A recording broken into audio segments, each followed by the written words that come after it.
दुख का अधिकार।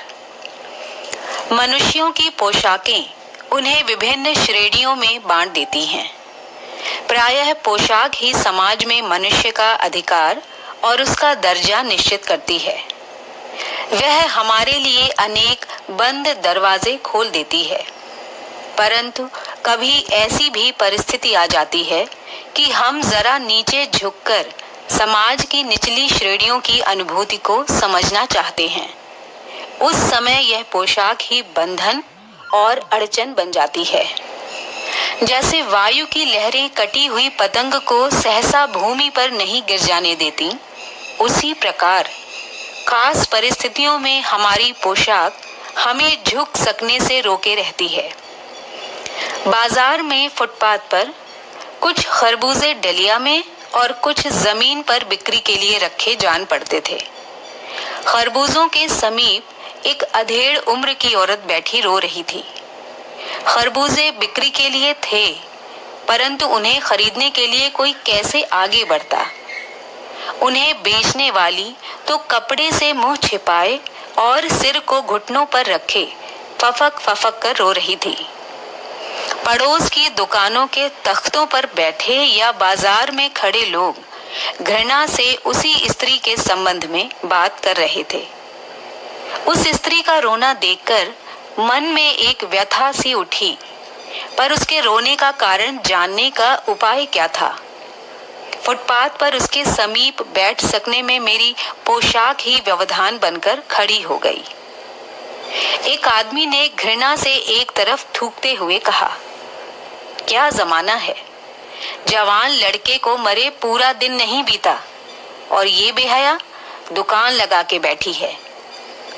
दूसरे साहब अपनी दाढ़ी खुजाते हुए कह रहे थे, अरे जैसी नीयत होती है अल्लाह भी वैसी ही बरकत देता है।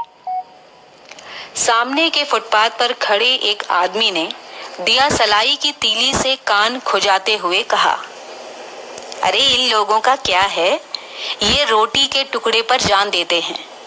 इनके लिए बेटा बेटी धर्म ईमान सब रोटी का टुकड़ा है। परचून की दुकान पर बैठे लाला जी ने कहा, अरे भाई, उनके लिए मरे जिए का कोई मतलब ना हो, पर दूसरे के धर्म ईमान का तो ख्याल करना चाहिए। जवान बेटे के मरने पर 13 दिन का सूतक होता है और यहाँ सड़क पर बाजार में आकर खरबूजे बेचने बैठ गई। 1000 आदमी आते जाते हैं, कोई क्या जानता है कि इसके घर में सूतक है। कोई इसके खरबूजे खा ले तो उसका ईमान धर्म कैसे रहेगा, क्या अंधेर है। पास पड़ोस की दुकानों से पूछने पर पता लगा उसका 23 साल का जवान लड़का था। घर में उसकी बहू और पोता पोती हैं। लड़का शहर के पास 1.5 बीघा जमीन पर कछियारी करके परिवार का निर्वाह करता था। खरबूजों की डलिया बाजार में पहुंचाकर कभी लड़का स्वयं सौदे पर बैठ जाता, कभी माँ बैठ जाती। लड़का परसों सुबह मुंह अंधेरे बेलों में से पके खरबूजे चुन रहा था। गीली मेड़ की तरावट में विश्राम करते हुए एक सांप पर उसका पैर पड़ गया। सांप ने लड़के को डस लिया। लड़के की बुढ़िया माँ बावली होकर ओझा को बुला लाई। झाड़ना फूकना हुआ, नाग देव की पूजा हुई। पूजा के लिए दान दक्षिणा चाहिए।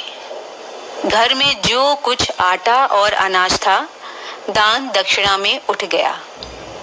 माँ, बहू और बच्चे भगवाना से लिपट लिपट कर रोए, पर भगवाना जो एक दफे चुप हुआ तो फिर न बोला। सांप के विष से उसका सारा शरीर काला पड़ गया था। जिंदा आदमी बिना वस्त्र के रह सकता है, परंतु मुर्दे को कैसे विदा किया जाए बिना कपड़ों के। उसके लिए तो बजाज की दुकान से नया कपड़ा लाना ही होगा, चाहे उसके लिए माँ के हाथों की छन्नी ककना ही क्यों न बिक जाए।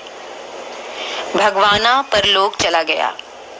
घर में जो कुछ चूनी भूसी थी सो उसे विदा कराने में चली गई। बाप नहीं रहा तो क्या, लड़के सुबह उठते ही भूख से बिलबिलाने लगे। दादी ने उन्हें खाने के लिए खरबूजे दे दिए, लेकिन बहू को क्या देती। बहू का शरीर बुखार से तवे की तरह तप रहा था। अब बेटे के बिना बुढ़िया को दुअन्नी चवन्नी भी कौन उधार देता। बुढ़िया रोते रोते और आंखें पोंछते पोंछते भगवाना के बटोरे हुए खरबूजे डलिया में समेटकर बाजार की ओर चली। और चारा भी क्या था।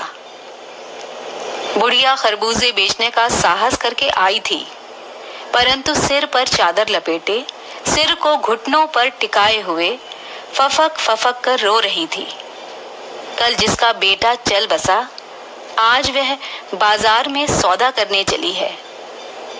उस पुत्र वियोगिनी के दुख का अंदाजा लगाने के लिए पिछले साल अपने पड़ोस में पुत्र की मृत्यु से दुखी माता की बात मैं सोचने लगा। वह संभ्रांत महिला पुत्र की मृत्यु के बाद 2.5 मास तक पलंग से उठ न सकी। उन्हें 15-15 मिनट बाद पुत्र वियोग से मूर्छा आ जाती थी और मूर्छा न आने की अवस्था में आंखों से आंसू न रुक सकते थे। 2-2 डॉक्टर हर दम सिरहाने बैठे रहते थे। हर दम सिर पर बर्फ रखी जाती थी। शहर भर के लोगों के मन उस पुत्र शोक से द्रवित हो उठे थे। जब मन को सूझ का रास्ता नहीं मिलता तो बेचैनी से कदम तेज हो जाते हैं। उसी हालत में नाक ऊपर उठाए राह चलतों से ठोकरें खाता मैं चला जा रहा था। सोच रहा था, शोक करने, गम मनाने के लिए भी सहूलियत चाहिए और दुखी होने का भी एक अधिकार होता है।